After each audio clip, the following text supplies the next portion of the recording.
ሳምንት በኋላ እሱን ስለማልናገር ዛሬ ተናግሬ የሚቀጥለው ሳምንት አንድ ይቀረናል፣ እሱን እንጨርሳለን። ይሄ የ40 ቀን ጾም ጸሎት ለምንካፈለው እየተካፈላችሁ ላላችሁ በጣም ጠቅሞናል። በእውነት ጥሩ ነው የሆነልን ያለው። ጌታ ቢፈቅድ በሚቀጥለው 2 ሳምንት ጸልየን የሚቀጥለው 15 ቀን ላይ ኦክቶበር 17 እንጨርሳለን። ግን በጣም ጥሩ ጊዜ እያሳለፍን እንደሆነ እረዳለሁ። በእነዚህ ጾም ጸሎት ጊዜያቶች ውስጥ ደግሞ እንደ ሳምንት ዕለቱ አይነት በረከት አግኝተናል። ዛሬም ሮችስተርም የሰራኪውስን ቤተክርስቲያን መሪዎች ጋር እየተነጋገርን ነበር። እግዚአብሔር በየቦታው መልካም እያደረገልን ነው፣ በጎ ነገር እየሆነልን ነው ብለን ጌታን የምናመሰግንበትን ነገር እንደው አንድ ሁለት እያልን እየቆጠርን ነበርና አንዱ ትልቁ ነገር ሁላችንም በአንድ ልብ በአንድ መንፈስ በአምላካችን ፊት መሆናችን ትልቅ በረከት ነው። ሌላው ደግሞ ጌታ እየረዳን እንግዲህ ሰዎች እየተጨመሩልን ነው፣ ነፍሳት እየዳኑ ነው። ይሄም አንዱ ትልቁ በረከት ነው። ዛሬም እንደዚሁ በሮችስተር አንድ አዲስ የሆኑ ሰዎች አንድ ሁለት ተጨምረዋል። እግዚአብሔርን እጅግ አድርገን እናመሰግናለን። ትንሽ ባፈሎም ላይ እንግዲህ ሰፋ ካደረግነው አሉ ብዙ ሰዎች ሳምንት አይተናል አይደለ? በርከት ያለ ህዝብ እዚህ አይተናል። እና ድንኳናችንን ሰፋ አድርገን እነዚህን ሰዎች ጌታን የሚወዱ ቤተክርስቲያናችን ለመምጣት ፈቃደኛ የሆኑ ሰዎች እንዲመጡ ሁላችንም መጸለይና እንደገና ደግሞ መጥራት ይገባናል አይደል? መጋበዝ ይገባናል። እና እኔ በጣም ተስፋ የሚሰጥ ነገር እያየሁ ነው። ይሄም ደግሞ ከጌታ ምሕረት በጎነት የተነሳ ነው። አዚም ታይም ደግሞ በዛው ልክ መጸለያችንን ደግሞ ትልቅ ውጤት አለ። ክብር ለኢየሱስ ይሁን። እንደዚህ ማለት እንችላለን። እንደ ምርጫ እሱ አምላክ ነው የወደደውን ያድርግ ብለን ለሱ መስጠት እንችላለን። ይቻላል አይደል?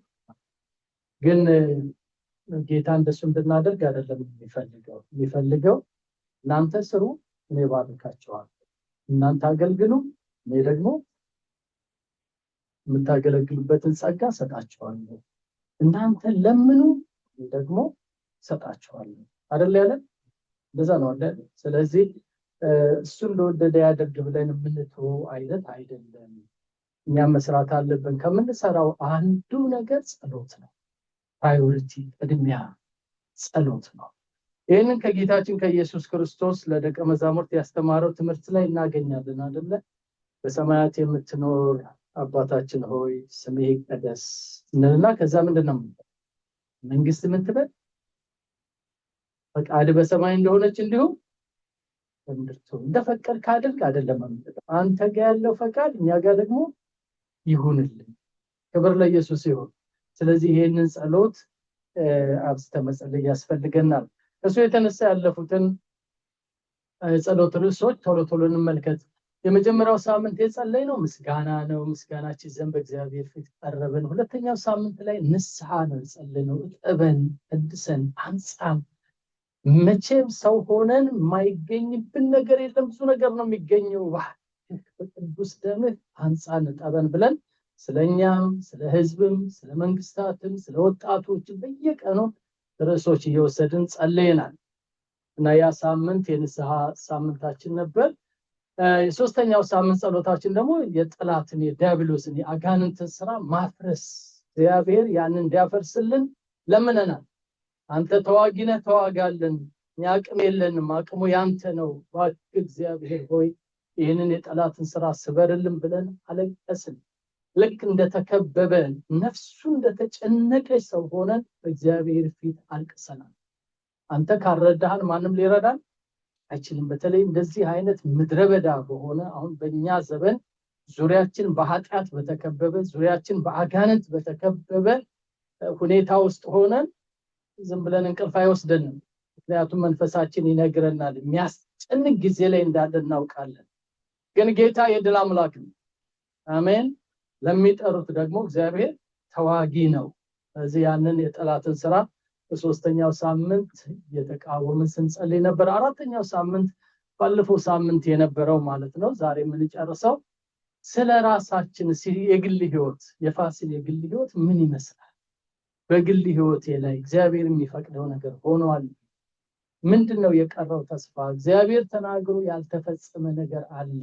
እባክህ ጌታ ሆይ አስተካክለኝ፣ እርዳይ ብለን በግል ህይወታችን ላይ ጮኸናል። ይሄን ጸሎት ሁልጊዜ እንጸልያለን በየጊዜው። ግን እንደዚህ ሳምንት በእውነት በራሳችን ላይ የጸለይንበት ሳምንት ያለ አይመስለኝም። ለምንጸልይ ሰዎች እኔ እየተሰማኝ ነው የጸለይኩት። ምናልባት በምን ጉዳይ በራሳችን ላይ ጸለይን ምትሉ ካላችሁ ከሰኞ እስከ ትላንትናው እስከ ቅዳሜ ድረስ ያለው የስድስት ቀን የጸሎት ርዕስ እዩት። ፍሬንድ እና ፈራ ጸልየናል። እግዚአብሔር በጸጋው መንፈስ እንዲረዳን ጸልየናል። የየግል ተግዳሮቶቻችን በሽታ ቢሆን ወይንም ደግሞ ይሄ የዘር ማንዘር ግማንም ቢሆን እግዚአብሔር እንዲያነሳልን ሆነናል። በጌታ ፊት ጸልየናል። ጌታ ለዘላለም የተባረከ ይሁን።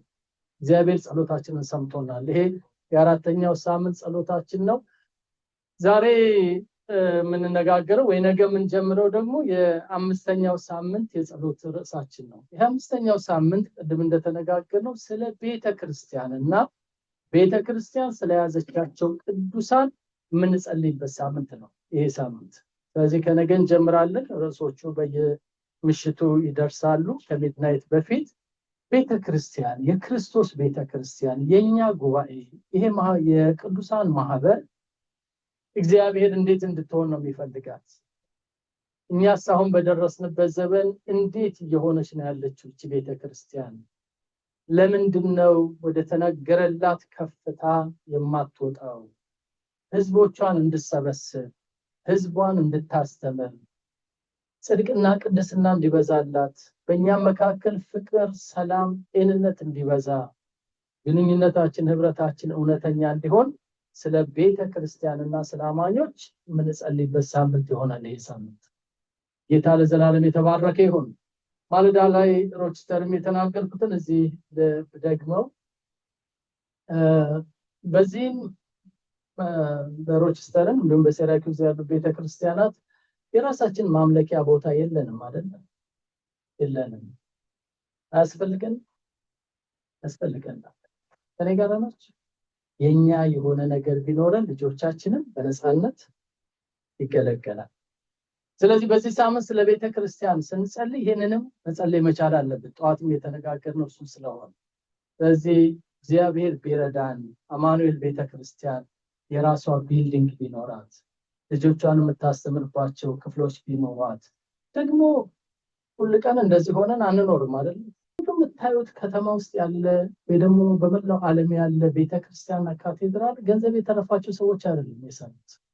የቀን ስራ እየሰሩ ከልጆቻቸው ምግብ ላይ እየወሰዱ ለቤታቸው የሚያምር ጌጥ መግዛት ሲገባቸው እግዚአብሔር ቤት ሳይሰራ እኔ ቤት ጌጥ ምን ያደርጋል ብለው ያንን እየተዉ ነው። እንኳን አይደለም አሜሪካና አውሮፓ፣ አፍሪካ ያሉ ቤተክርስቲያናት እኔም ጭምር የሰራናቸው እዚህ ሀገር ካሉ ሰዎች ወይ ደግሞ ከሚሽነሪዎች 5 ብር 10 ብር መኪና አጥበው ላስቲክ ሰብስበው የሰሯቸው ቤተክርስቲያኖች ናቸው። አፍሪካ ውስጥ ትልልቅ ቤተክርስቲያን፣ ኤሽያ ውስጥ ያሉት ወገኖቼ እንጨከናለን። አሜን። ስለዚህ ስንጸልይ እንደው ዱብ አድርግልን ብቻ አይደለም፣ እግዚአብሔር ሆይ እኔም ኃላፊነቴን እንድወጣ እርዳኝ፣ ትርፍ ሰዓትም እየሰራው ቢሆን ይሄን ነገር እንዳደርግ፣ ከምግቤን በጀት ላይ ቀንሼ እንትን እንድሰራ እድል ስጠኝ ብለን መጸለይ አለብን። ተስማማላችሁ ከኔ ጋር? ክብር ለኢየሱስ ይሁን። ይሄንን ማድረግ አለብን። ከባድ አይደለም። በጣም ከጨከንበት ቀላል ነው። ብዙ ምስክርነቶች አሉኝ። እኔም በእናንተ መካከል ሳገለግል ከዚህ በፊት በነበሩት በየቦታው የሰራናቸው ቤተክርስቲያናት ዛሬ ብዙዎች ያመልኩበታል። አንዳንዶች እየጠበባቸው እያሰፉ ነው። ግን ስንጀምረው ቀላል አልነበር። አንዳንዱ ለቤት በኢትዮጵያ ውድ ቤት ቦታ ማግኘት ውድ ነው። ኢትዮጵያ ውስጥ ለቤት መስሪያ ቦታ የተሰጠንን እሱን ሁሉ ሸጠን ነው ቤተክርስቲያን እንዲሰራ ያደረግነው። ተባረክን እንጂ አልተጎዳንም። በእውነቴን ነው የምላችሁ። እግዚአብሔር ጨምሮ ሌላ ቦታ ሰጠን፣ ጨምሮ ሌላ ቤት ሰጠን። ያልከሰረ ወደ እግዚአብሔር ቤት የምንወረውረው ነገር ሁሉ ተርፋል። ክብር ለኢየሱስ ይሁን። የበላነው ነገር ያልቃል፣ የለበስነው ነገር ያረጃል፣ ያጌጥንበት ነገር ዋጋ የለውም። እግዚአብሔር ቤት ላይ ኢንቨስት ያደረግነው ነገር ግን ለልጆቻችን እንኳን ሳይቀር ታሪክ ይሆናል። እግዚአብሔር ያንን እድል ይስጠን። አሜን። ስለዚህ በዚህ ሳምንት ስንጸልይ ይሄንን ኮንሲደር ያደረግን እግዚአብሔር ሆይ እችን ቤተክርስቲያን ትከላት፣ ስር ትስደድ፣ ትደራጅ፣ ቦታ ይኑራት፣ አድራሻ ይኑራት። እባክህ እግዚአብሔር ሆይ ልጆቻችን ምንድነው ቃሉ ሳይሳቀቁ ቤታቸው ገብተው ይወጡ ብለን እንጸልይ። ትስማማላችሁ? ከነገር የምትስማሙ ሰዎች ነገ ጠዋት 5 ላይ ጸሎት ላይ እንገናኝ። አሜን። እግዚአብሔር ይባርካችሁ። ይሄ የአምስተኛ ሳምንት ጸሎታችን ነው፣ እንድንዘጋጅ ነው። በዛም ስለተነጋገርን የስድስተኛው ሳምንት የጸሎት ርዕሳችን ወንጌልን ማዳረስ ነው። ጌታችን ኢየሱስ ክርስቶስ ወንጌል በታላቅ ኃይል እንዲሰራጭ እንጸልያለን። እንዲደርስ ለሙስሊሙ፣ ለማያምነው፣ ሩቅ ላለው፣ ግራ ለገባው፣ ለታመመው፣ ጎዳና ላይ ለወደቀው፣ ሱስ ውስጥ ላለው፣ ሐዘን ለበዛበት፣ ልቡ ለተሰበረ፣ ዘመድ የለኝም ሰው የለኝም ብሎ ብቸኝነት ላጠቃው ለነሱ ሁሉ ይሄ ወንጌል መድረስ አለበት። እኛን ነፃ እንዳወጣ እነሱንም ነፃ እንዲያወጣ፣ እኛን እንደረዳን እግዚአብሔር እነሱንም እንዲረዳቸው። ይሄ ስድስተኛው ሳምንት ላይ ነው። ምናልባት ጌታ ቢፈቅድ ከኖርን የሚቀጥለው ሳምንት ትንሽ እሱን አንብለን እንነጋገራለን። በሐሳባችን ሰብሰብ አድርገን ግን ከነገ ጀምሮ ስለ ቤተክርስቲያን እንጸልያለን። ጌታ ኢየሱስ ይባርካችሁ። ስለሰማችሁን እግዚአብሔር ይባርካችሁ። ጌታ ይባረክ። ስለዚህ ቤተክርስቲያን ማለዳ ላይ ከአንድነት ጋር በስልክ እያወራን ነበርና በእውነት የባፍሎ አማኑኤል ቤተክርስቲያን በረከት ሆናለች ለብዙዎች። እዚህ አካባቢ ላለው ዌስተርን ኒውዮርክ አካባቢ ላሉት ቅዱሳን በጣም በረከት ሆናለች እና ደስ ይበላችሁ እግዚአብሔር ይህን ስላደረገ። በእርግጥ ቤተክርስቲያኗን ሩቅም ሆነው የሚረዷሉ፣ በገንዘብም የሚረዷሉ፣ በሐሳብም በጸሎትም የሚረዱን አሉ። እዚህ ያለነው ብቻ አይደለም ቤተክርስቲያኗን እንድትቆም ያደረጓት፣ ሌሎችም የልብ ወዳጆች፣ የዚህ ቤተክርስቲያን እውነተኛ ወዳጆች አሉ። ምናልባት እሱን ሪፖርት ወደፊት ከመሪዎቻችን እንሰማለን እና የነሱም እንኳን ልብ የተነሳሳው ቤተክርስቲያኗ የምትሰራው ስራ የምትሰጠው አገልግሎት ደስ ስላሰኛቸው ነው። ስለዚህ ይሄንኑ እንድንቀጥል እናንተም ደስ ብሏችሁ በቤተክርስቲያናችሁ ያለውን አገልግሎት እንድታገለግሉ እግዚአብሔር ይርዳችሁ። አንደኛችንም ብንሆን ያለ አገልግሎት መሆን አንችልም። ሁላችንም ስራ አለን፣ ሁላችንም አገልግሎት አለን። እባካችሁ ተዘጋጁ። ብትዘምሩ በዝማሬ፣ ታስተናግዱ በማስተናገድ፣ ሌሎቻችሁም በተለያየ አገልግሎት ዘርፍ ውስጥ ግቡ። ይሄንን አገልግሎት እንደው 2-3 ሰው ብቻ እዚህ መድረኩ ላይ ወዲያ ወዲህ ሲል አንመልከት። ጌታ ቃል ከሰጣችሁ ስበኩ፣ ክፍት ነው መድረኩ። በእውነት ዝማሬ ካላችሁ ዘምሩ። አንድ ሰው ውስጥ 2 ሰው ውስጥ ያለው ኢነርጂ እስከሚሟጠጥ ድረስ መጠበቅ አለብን የለብንም አይደል? ስለዚህ ቤታችሁ ዝማሬ ልመዱ፣ ወደ መድረኩ ዘምሩ፣ ጸሎት ምሩ፣ ሌላም አገልግሎት አገልግሉ፣ ወንጌል መስክሩ። ይሄን እናድርግ። ግን እስካሁን ባለው የዚህ ቤተክርስቲያን በረከት ሮችስተር ደርሷል፣ ሴራኪዩዝ ደርሷል። ሩቅም ያሉት ሰዎች እንኳን ሳይቀሩ እየተባረኩበት ነው ያሉት። የዚህ ዓመት ዋናው ርዕሳችን እግዚአብሔርን ማወቅ የሚል ነው አይደል? አሁን ኦክቶበር ላይ ደርሰናል። ከጃንዋሪ ጀምረን እስካሁን ያየነው ወደ 20 ርዕስ የሚሆኑ ትምህርቶች አይተን ዛሬ 21ኛው ላይ ነው የምንደርሰው። በዚህ በ21ኛውና በሚቀጥሉት ሳምንታት እስከ ዲሴምበር ድረስ ይሄንን ሰመራይዝ እያደረግን እጅ እየጫንን እርስ በርስ የምንጸልይበት ጊዜ ነው የሚኖረን ከዚህ በኋላ ያሉ ጊዜያቶች። ስለዚህ ዋና ሐሳቦች አንኳር የሆኑ ወይ ደግሞ ጎላ ያሉ ሐሳቦችን እነሱን ያነሳን የምንነጋገርበት ይሆናል። ይሄ ምስክርነት ልንገራችሁ፣ የእግዚአብሔርን ቃል ወጥ በሆነ መልኩ መማር በጣም ይጠቅማል። እየሰማችሁ ነው? ወጥ በሆነ መልኩ ማለት ምንድነው? አንዳንድ ጊዜ ሮጥ ብለን ወይ ደግሞ መጽሐፍ ቅዱሳችሁን እንዲገለጥ ስታደርጉ አንድ የምታገኙት ክፍል ይኖራል እና ዛሬ ጌታ ተናገረ፣ እግዚአብሔር ይመስገን፣ እግዚአብሔር ከሰለሞን ጋር እንደነበር ከኔ ጋር ነው፣ አሜን አሜን አሜን ብለን እንሄዳለን። ይሄ መንፈሳዊ ልጅነት ውስጥ ያለን ሊያበረታታን ይችላል። ግን ስናድግ እንደሱ አይደለም የሚሆነው። ለምን ከሰለሞን ጋር ሆነ? ሰለሞን ምን ተገኝቶበት? እግዚአብሔር ለምን ከሱ ጋር መሆን ፈለገ? እግዚአብሔር ከሱ ጋር ከሆነ ምንድነው ያደረገው ብለን ያንን እንጠይቃለን ማለት ነው፣ እንመረምራለን። ስለዚህ ለሱ ምንድነው የሚያስፈልገን? እንደው በለቱ የደረሰ ሜሴጅ መልእክት ስብከት ሳይሆን የሚያስፈልገን ቁጭ ብለን የእግዚአብሔርን ቃል መማር ያስፈልጋል። ይሄ በጣም አስፈላጊ ነው። ሁላችሁም እንደምታውቁት በዓለም ላይ እነዚህ ትልልቅ ዩኒቨርሲቲዎች ስመጥር የሆኑ ገናና ኮሌጆች ወይ ደግሞ የመጽሐፍ ቅዱስ ሴሚናሪዎች ከመከፈታቸው በፊት ከኦክስፎርድም ወይ ደግሞ ከሌሎቹ ከዛ በፊትም ይኖራሉ ብዬ አስባለሁ ትልልቅ ስመገናና ዩኒቨርሲቲዎች በዓለም ላይ ወይም ደግሞ እንደ አቴና አይነት ትልልቅ ትምህርት ቤቶች ከመከፈታቸው በፊት የመጀመሪያው አስተማሪ እግዚአብሔርና እግዚአብሔር ቃል እውነት ነው አይደል? ያንን ይዛ ቤተክርስቲያን ልጆቿን ታስተምራለች። በጣም ነው የምታስተምረው። አሁን እንኳን ቅድም ስነግራችሁ 5 ክላስ አለን እዚህ አዳራሽ ውስጥ ስላችሁ 5ቱም ክላሶች የትምህርት ክላሶች ናቸው። ከ0 ዓመት እስከ 4 ዓመት እዛ ይማራሉ። ከ4 ዓመት እስከ ስንት ዓመት እንደሆነ አላውቅም፣ እዛ ታች ይማራሉ።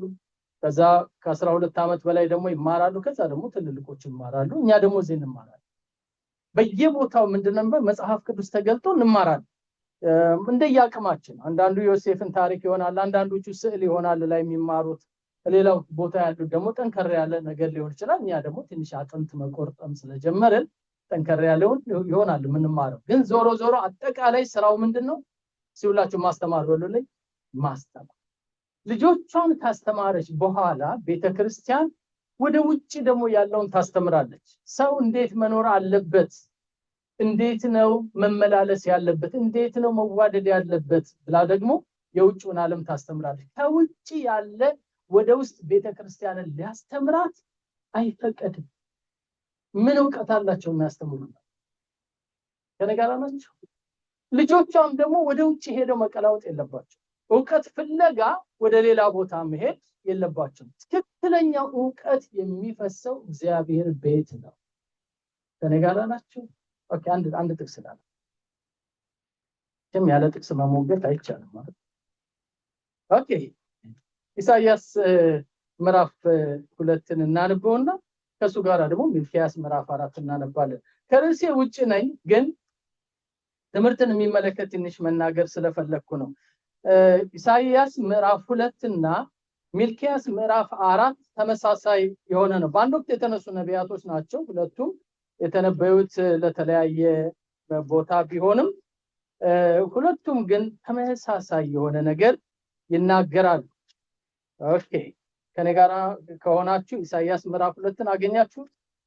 ኦኬ፣ ኢሳይያስ ምዕራፍ 2ን ካገኘነው ሚልክያስን ደግሞ በኋላ ልናገኘው እንችላለን። ግን ሚልክያስ ምዕራፍ 4 ኦኬ እናነበው። የአሞጽ ልጅ ኢሳይያስ ስለ ይሁዳና ስለ ኢየሩሳሌም ያየው ቃል ይላል።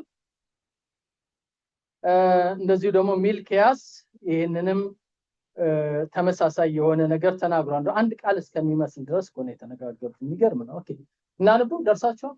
ኦኬ ምን ይላል ኢሳይያስ ቁጥር 2? በዘመኑ ፍጻሜ እግዚአብሔር ቤት ተራራ በተራሮች ራስ ላይ ጸንቶ ይቆማል፣ ከኮረብቶችም በላይ ከፍ ከፍ ይላል። አሕዛብም ሁሉ ወደ እርሱ ይሰበሰባሉ።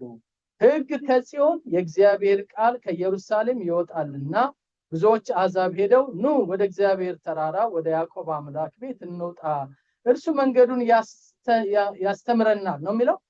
መንገዱ ምን ይለናል? ያስተምረናል፣ በጎዳናውም እንሄዳለን ይላል። በአሕዛብ መካከል ይፈርዳል፣ በብዙ አሕዛብ ላይ ይበይናል። ሰይፋቸውን ማረሻ ጦራቸውን ማጭድ ለማድረግ ይቀጠቅጣሉ። ሕዝብ በሕዝብም ላይ ሰይፍ አያነሳም፣ ሰልፍም ከእንግዲህ ወዲህ አይማሩም። አያችሁ፣ የዓለም ትምህርት ሰልፍ ነው፣ ተጋደል ነው፣ ጨርስ፣ እንዴት ተደፍረህ ዝም ትላለህ? እግዚአብሔር ትምህርት ደግሞ ሌላ ነው። ምህረት ነው፣ ቸርነት ነው፣ ይቅርታ ነው፣ በጎነት ነው። አይደል እንዴ? ያዕቆብ እኮ ይሄንን ሲናገር ላኛይቱ ጥበብ ይላል አይደል? ላኛይቱ ጥበብ ምንድናት?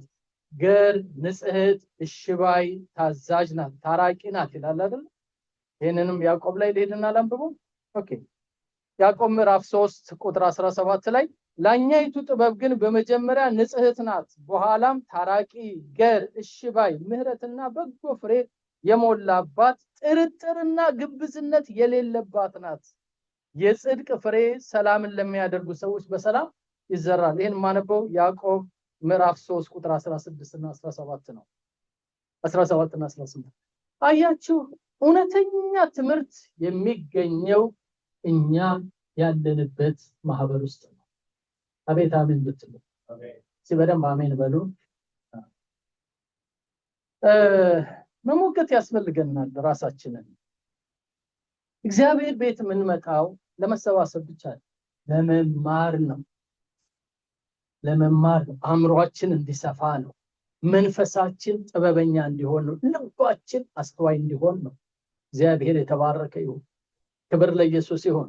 ስለ ጌታችን ስለ ኢየሱስ ክርስቶስ ሁላችንም አዳኛችን ጌታችን አምላካችን ስለሆነ ብዙ ነው የምናውቀው፣ እንወደዋለን። ካደረገው ነገር አንዱ ደቀ መዛሙርትን ሰበሰበና ወደ ተራራ ላይ ወስዶ ማቴዎስ 5 ላይ እንደሚናገረው አፉን ከፍቶ አስተማራቸው ይላል አይደል? ምን አረጋቸው ነው? አሁን በመንፈሱ እዚህ ቆሞ የእግዚአብሔር መንፈስ ምን እያደረገን ነው? እኛ እያስተማረን። እንደዚህ ሲያስተምረን እንደ ጎበዝ ተማሪኛ ደግሞ ማስታወሻ ደብተራችንን፣ መጽሐፍ ቅዱሳችንን፣ ብዕራችንን ይዘን ቁጭ ብለን ማለት ነው። ትክክለኛ ተማሪዎች እንደዛ ነው የሚያደርጉት።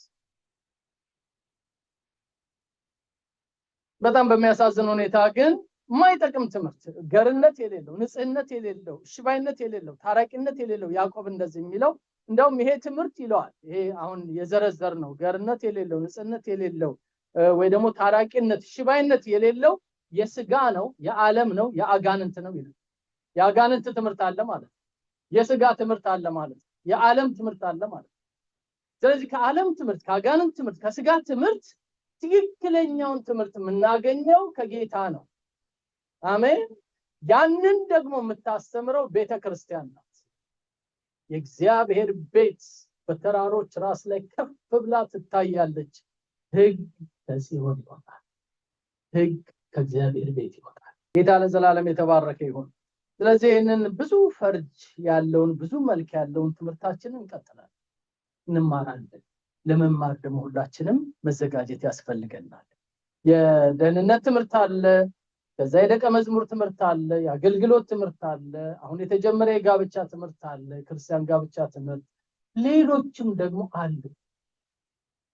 ከኑሯችን ጋር የሚገናኝ ብዙ ትምህርቶችን እንማራለን። ሚልክያስ ምዕራፍ 4ም ይሄንን ነው የሚናገረው።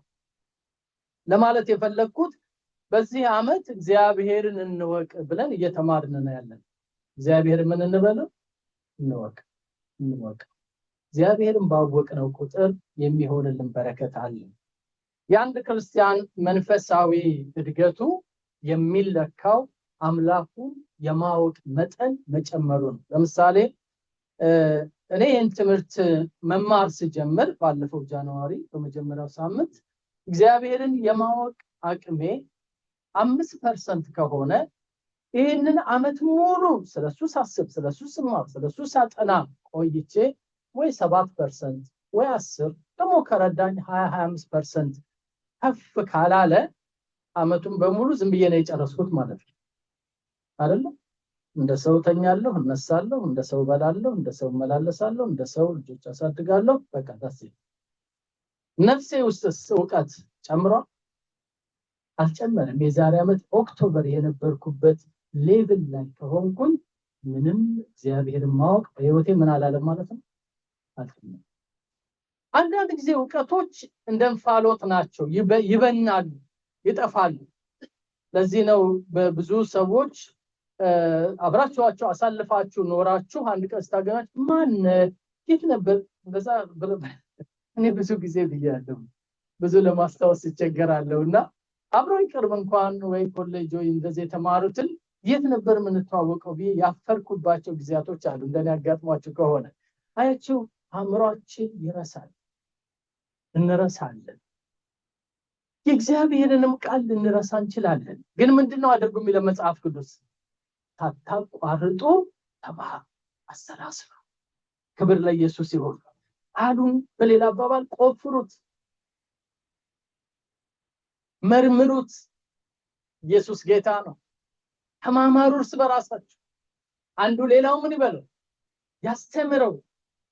ያን ጊዜ የረሳናቸው እንኳን ነገሮች ካሉ ይመጣሉ። የእግዚአብሔር መንፈስ ደግሞ ይረዳናል። አንድ ቃል ላንብላችሁ። ዮሐንስ ወንጌል ምዕራፍ 16 ላይ ዛሬ እንግዲህ ወደ ዓመቱ መጨረሻ ስለሆነ ሰመራይዝም እያደረኩ ነው ብያቸዋለሁና የያዝናቸውን ነገሮች አጥብቀን እንድንይዝ። ምናልባት አልፏችሁ ከሆነ ዩቲዩብ ላይ ሪከርድ ስለተደረጉ ወደ ኋላ መለስ ብላችሁ ከ50 በላይ ስብከቶችን ታገኛላችሁ እዛ ጋር። ዮሐንስ ወንጌል ምዕራፍ 16 ላይ ጌታ እንደዚህ አለ። ቁጥር 12 መጽሐፍ ቅዱስ ከያዛችሁ እንደዚህ ይላል፣ የምነግራችሁ ገና ብዙ አለኝ ይላል።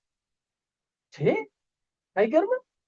3 ዓመት ተኩል ቅጥቅጥ አድርጎ ነው ያስተማራቸው። እንደሱ ያስተማራቸው ጠዋት ቁርስ ሳይበሉ ከበሉ በኋላ ምሳ ላይ እንደገና ማታ አንዳንድ ቀን ሌሊቱ በተግባርም በቲዮሪም ነው ጌታ ያስተማራቸው። ከነሱ ስላልተለየ ማለት ነው። አብሮ አንድ ቦታ ስለሚኖር ነው ከኔ ጋር ኑሩ አይደል ያላቸው። ከሱ ጋር እየኖሩ አስተምሯቸዋል 3 ዓመት ተኩል። ግን ምን ይላቸዋል? የምነግራችሁ ገና ብዙ አለኝ፣ ነገር ግን አሁን ልትሸከሙት አትችሉም። ቁጥር 13 ምን ይላል? ግን እርሱ የእውነት መንፈስ በመጣ ጊዜ ወደ እውነት ሁሉ ይመራችኋል። የሚሰማውን ሁሉ ይናገራል እንጂ ከራሱ አይናገርምና የሚመጣውንም ይነግራችኋል። እሺ፣ መንፈስ ቅዱስ ከኛ ጋራ የኖረበት አንዱ ምክንያት ያስተምረን። አሜን፣ ክብር ለኢየሱስ ይሁን። በየጉባኤያችን ቀደም ብለን ስንጸልይ እባክህ ጌታ መንፈስ ቅዱስ ይሄን ጉባኤ ተቆጣጠረው እንላለን አይደል? ለምንድን ነው የሚቆጣጠረው? ሲል ያስተምረን ነው። በሉ እባካችሁ ያስተምረን። መማር ስለሚገባ በነህምያ መጽሐፍ ላይ ምን ይላል? ያስተምራቸው ዘንድ መልካሙን መንፈስ ምን አደረገላቸው ነው የሚለው? ሰደደላቸው። ምድረ በዳ እኮ ነው ያሉት። ምግብ ነው እንደው የሚያስፈልጋቸው ለነሱ። ተቸግረዋል እኮ በብዙ መልኩ ነው የተቸገሩት። ግን ምንድነው የሚለው? ያስተምራቸው ዘንድ መልካሙን መንፈስ ሰጣቸው። መናንም ከአፋቸው አልከለከልክም፣ ለጥማታቸው ውሃም ሰጣቸው። 40 ዓመት በምድረ በዳ መገብካቸው፣ ምንም አላጡም። ልብሳቸው አላረጀም፣ እግራቸውም አላበጠም ይላል። ይሄን ማነበው ነህምያ ምዕራፍ 9 ቁጥር 20 ላይ። እግዚአብሔር መንፈሱን የሚሰጠው ምን እንዲለን ነው? እንዲያስተምረን። አሜን። ያስተምረን ጌታ። የጌታ ተማሪዎች ነው፣ የመንፈሱ ተማሪዎች ነው፣ የእግዚአብሔር ቃል ተማሪዎች ነው። አሜን። ይሄ ሴታፕ ትልቁ ጥቅሙ በዚህ ቁጭ ብለን የምንማረው፣ በዚህ ሆነን ተዘጋጅተን የምናስተምረው የሱ ደስታ በዚህ ስለሚፈጸም። ስለዚህ ሞኞች አትሁኑ ወገኖች፣ ፍጠኑ፣ ቸኩሉ ከእግዚአብሔር ለመማር። ኢሳይያስ እንደተናገረው ልጆችሽ ከእግዚአብሔር የተማሩ ይሆናሉ፣ የልጆችሽን ሰላም ደግሞ የበዛ ይሆናል። እግዚአብሔር የተባረከ። አሜን። ሲበደም አሜን በሉ። አሜን። እግዚአብሔር ያስተምረን። አሜን። እንማር አሉ የሚለን ይሄንን ነው። ስለዚህ የዚህ ዓመት ትምህርታችን እግዚአብሔርን ማወቅ። እግዚአብሔርን ማወቅ ቀላል ትምህርት ነው አይደለም። እግዚአብሔርን ማወቅ እኮ የትምህርት ሁሉ ዋና ነው። ሰው እግዚአብሔርን ካላወቀ ብዙ ነገር ቢኖረው ምንም ትርጉም የለው። ስለዚህ እግዚአብሔርን ማወቅ እንዲበዛልን ነው። እንደዛ ያልኩ ሰዓት እየሄደ ነው። ግን 2 የመጽሐፍ ቅዱስ ክፍሎችን ላነብ። ይሄ ራሱ የተናገርኩት በጣም የሚበቃ ነው በእውነት። ዮሐንስ ወንጌል ምዕራፍ 1 እና ሉቃስ ወንጌል ምዕራፍ 24 ላይ ያሉ 2 ክፍሎችን በንጽጽር እናያለን። ዮሐንስ ወንጌል ምዕራፍ 1 ከቁጥር 9 እስከ 13 ያለውን፣ ከዛ በኋላ ደግሞ ሉቃስ ወንጌል ምዕራፍ 24 ላይ ያለውን እናያለን። የኔ አይነት መጽሐፍ ቅዱስ ከያዛችሁ ሁለቱም ታሪኮች አንድ ገጽ ላይ ናቸው። እንደዚህ አይነት ገጽ ነው። ያንተም እንደዛ ነው አይደል? ያ ሌሎቻችሁ ከያዛችሁ የዚህ አይነት መጽሐፍ ሉቃስ 24 እዚህ ነው፣ ዮሐንስ ወንጌል እዚህ ነው። ስለዚህ ይሄን ነው የምናነበው ማለት ነው። እንዳጋጣሚ ሆኖ አንድ ላይ ነው። ኦኬ ሌላ መደበኛ ትርጉም ያዛችሁ አንድ ገጽ መግለጥ ይኖርባችኋል መግቢያ ስላለው። እነስ ሁለቱ ወንጌላት ከሉቃስ ቀጥሎ ዮሐንስ ነው። ዮሐንስ ወንጌል መጀመሪያው፣ ሉቃስ ወንጌል ደግሞ መጨረሻው ማለት ነው። ስለዚህ ለማንበብ እንዲመቸን ከዮሐንስ ወንጌል ምዕራፍ 1 እንጀምርና እሱን ከጨረስን በኋላ ወደ ሉቃስ ወንጌል እንሄዳለን። ሁላችንም በእግሮቻችን ቆመን ለእግዚአብሔር ቃል ክብር እናነብና በጣም ጥቂት ደቂቃ ከኔ ጋር አብረን እናሳልፋለን። ጌታ ይባረክ። አሜን። ደህና ናችሁ? ዝቤት ናችሁ አላችሁ? ኦኬ አላችሁ፣ ደስ ይላል። ክብር ለኢየሱስ ይሁን። ርዕሳችን የዛሬ የሚሆነው እግዚአብሔርን የማወቅና የመረዳት ጥበብ የሚል ነው። የዛሬው ርዕሳችን እግዚአብሔርን የማወቅና እግዚአብሔርን የመረዳት ጥበብ፣ the wisdom of understanding God and knowing God። አሜን። ክብር ለኢየሱስ ይሁን። ኦኬ ዮሐንስ ወንጌል ምዕራፍ 1 ቁጥር 9 ምን ይላል? ለሰው ሁሉ የሚያበራው እውነተኛ ብርሃን ወደ ዓለም ይመጣ ነበር ይላል አይደል? ለሰው ሁሉ ምን የሚለው የሚያበራው እውነተኛው ብርሃን ወደ ዓለም ይመጣ ነበር። ቁጥር 10 በዓለም ነበረ፣ ዓለሙም በእርሱ ሆነ፣ ዓለሙም ምን አላለው? ሲውቀት በሉ ሊውላችሁ። ዓለሙም ምን አላለው? ግን እኮ ነበረ፣ እሱ አልነበረም እንዴ? በዓለሙ ነበረ ይላል። ሁሉም ደግሞ የሆነው በማን ነው? በእርሱ ነው። ግን ዓለሙ ምን አላለው? አላወቀም። እንቀጥለው። የእርሱ ወደ ሆነው መጣ፣ የገዛ ወገኖቹም አልተቀበሉትም። ለተቀበሉት ሁሉ ግን በስሙ ለሚያምኑት ለእነርሱ የእግዚአብሔር ልጆች የሆኑ ዘንድ ስልጣንን ሰጣቸው። እነርሱም ከእግዚአብሔር ተወለዱ እንጂ ከደም ወይንም ከስጋ ፈቃድ ወይንም ከወንድ ፈቃድ አልተወለዱም። ልዩነቱ ምንድነው? በእነዚህ ህዝቦች መካከል ያለው ግማሾቹ ምን አላሉትም ወይ ግማሾቹ ወይ ማጆሪቲው አላወቁት። ያወቁትስ ተቀበሉት። የተቀበሉትስ የልጅነት ስልጣን አገኙ። ጌታ ይባላል። ምንድነው የለያቸው? ማወቅና አለማወቅ፣ ዕውቀትና ምን እንበለው መሐይምነት እንበለው፣ መገለጥና አለመገለጥ፣ መረዳትና አለመረዳት። ይህንን ታሪክ ሉቃስ ወንጌል ምዕራፍ 4 ላይ ደግሞ እንመልከት። ሉቃስ ወንጌል ምዕራፍ 4 ላይ የኤማሁስ መንገደኞች የሚባሉ ጥቂት ደቀ መዛሙርቶችን እንመለከታለን። እነዚህ ደቀ መዛሙርቶች ከኢየሩሳሌም 60 ምዕራፍ ያክል የራቁ ወደ ኤማሁስ ይሄዱ ነበርና ጌታ ኢየሱስ ክርስቶስ ከነሱ ጋር አብሮ መሃላቸው ገብቶ ምንድነው የምታወሩት እየተወለጋችሁ ስትሄዱ ይላቸዋል። ከዛም ያወሩትን ይነግሩታል። ታሪክ ያውቃል። በጣም ነው ወሬ የሚያውቁት፣ ወሬኞች ናቸው። ይሄን ስናገር አልሰማህም እንዴ አላወቅም እንዴ ነው እኮ የሚሉት አይደል እንዴ? የሱን ታሪክ ለሱ ነው የሚነግሩት፣ የባለ ታሪኩን። አንዳንድ ሰዎች እንደዛ ያጋጥሟቸው። እናንተ ከ10 ዓመት በፊት ያወቃችሁትን ዕውቀት ይሄን አታውቂም እና ምን ልላችሁ ይችላል? አገኛችሁ? እንደዛ ናቸው። እና እሱ መሃላቸው ሆኖ አለማወቃቸውን እየታዘበ እነሱ ግን አዋቂዎች ናቸው። አልሰማህም በኢየሩሳሌም ሰሞኑን የሆነውን? አንድ በስራም በቃልም ብርቱ የነበረ ነብይ አልተዋችሁም ሲለን አልጥላችሁም ሲለን ከናንተ አይደለም ሲለን ሞተ። በቃ የለም አለቀ። በቃ እሱ ጌታ ኢየሱስ ጨዋ ስለሆነ ዝም አላቸው። ምንም አላላቸው። ቀኑ መሸ፣ ሙሉ ቀን። ማታ እነሱ ወደሚገቡበት ሰፈር ሲደርስ በሉ ደህና ደሮ ብሎ መንገዱን ሲሄድ እንዴ መሽቷል እኮ ናከኛ ጋር ደራሉት። መንገደኛ ነው የመሰለችው። እሺ ብሎ ገባ። ከዛ በኋላ እንጀራ ሲቀርብ ቁራሹን ባረከና ሰጣቸው። ያችን ቁራሽ ተቀብለው አፋቸው ላይ ሲያደርጉት አይናቸው ብሎ ምን አደረጉት? ላላይን ጊዜ እግዚአብሔር አይኖቻችንን ያብራል። አሜን። እንደው በእውነት ምን ትመኛለህ ብትሉ ለራሴ በዚህ ዓለም ላለው ነገር መሀይም ልሁን፣ አይግባኝ፣ ፖለቲካውም አይግባኝ፣ ዘረኝነቱም አይግባኝ፣ ኢኮኖሚውም አፕ ኤንድ ዳውንስ አይግባኝ፣ ኢየሱስ ብቻ ይግባኝ። ሲያሜን በሉ እባካችሁ። አሉ እኮ በጣም ትልልቅ ምሁራን ፈላስፋ የተባሉ ግን እቺን ታክል ሰላም ልባቸው ውስጥ የለም። አንዳንዶቹ የጨነቃቸው ድራግ ውስጥ ናቸው፣ አንዳንዶቹ አልኮል ውስጥ ናቸው፣ አንዳንዶቹ ራሳቸውን ማጥፋት ይፈልጋሉ። ግን እኮ በዓለም ባለብዙ ዲግሪና ባለብዙ ስም ባለብዙ ምሁር ናቸው። እቺን ታክል ለነገ የምትሆን ተስፋ ልባቸው ስለሌለ መርቧቸው መሞት ይፈልጋሉ።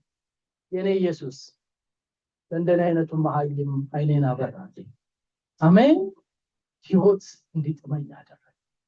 ከሱ ጋር መኖር ደስታ እንደሆነ ገባኝ። እግዚአብሔር ለዘላለም ይባረክ። ሲአሜን በሉ እባካችሁ። ምን አይነት መገለጥ ነው ይሄ! ምን አይነት ደቀ መዛሙርት እኮ ፊደል ያልቆጠሩ ያልተማሩ ነበሩ አይደል? ግን ከሰጣቸው ከዛ ከሱ ዕውቀት የተነሳ ያንን ጥበብ ሲገልጡ ገረማቸው ሰው ሁሉ። እነዚህ የትምህርት ቤት ገብተዋል፣ ይህን ሁሉ ጥበብ ከየት አገኙት ተባለላቸው። ወገኖቼ እግዚአብሔር ያስተምራል። አዎ ደግሜ ልናገር፣ እግዚአብሔር ያስተምራል። በቤታችሁ ያስተምራችሁ፣ በሌሊት ያስተምራችሁ፣ በማለዳ ያስተምራችሁ። ኤርምያስ ምን አለ? እግዚአብሔር ጆሮዬን ይኮረኩርና ያነቃኛል። ማለዳ ማለዳ ለሕዝቡ ምን መናገር እንደሚገባኝ አውቅ ዘንድ እግዚአብሔር ያሰጠሰው ይነገረኛል። አትመኙትም? አሜን።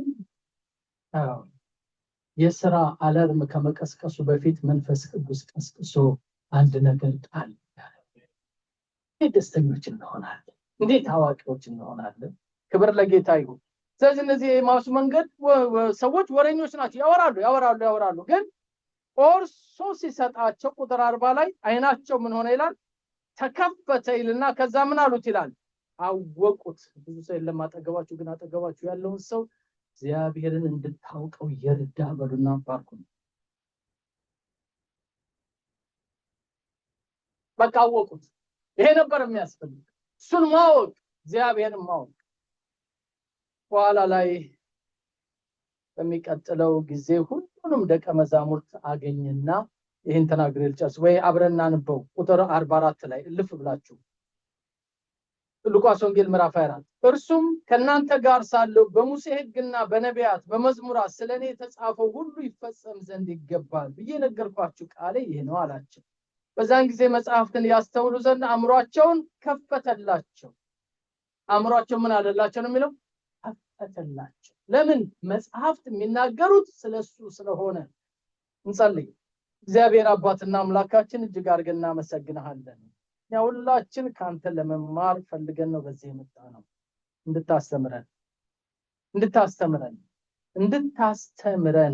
እንድታስተምረን ጌታ ሆይ ጠቢባን እንድታረገን፣ አስተዋይ እንድታደርገን።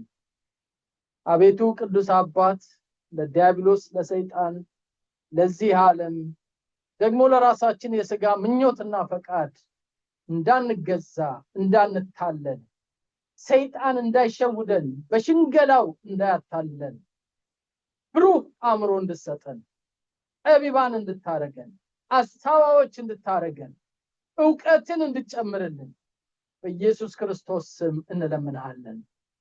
ዓላማችን ይሄ ነው። ወደ ቤት የመጣ ነው። ጌታ ሆይ ብዙ ከምንፈለግበት ቦታ ነው እችን ሰዓት አንተ ፊት ለመሆን የመረጥ ነው። ቃሉላ ከፈወሳቸው ተብሎ እንደተጻፈ ቃልህን ልከህ ኑሯችንን ፈውሰው፣ ጤናችንን ፈውሰው፣ ጌታ አምላኬው ሕይወታችንን ፈውሰው፣ ቤታችንን ፈውሰው። በቃልህ አስተምረን፣ ጠቢባን አድርገን፣ አንተን ማወቅ አስተምረን። በኢየሱስ ክርስቶስ ስም ጸለይን፣ አሜን። ጌታ ጸጋውን ሁሉ ያብዛላችሁ። ይህንን ትምህርት እንቀጥላለን።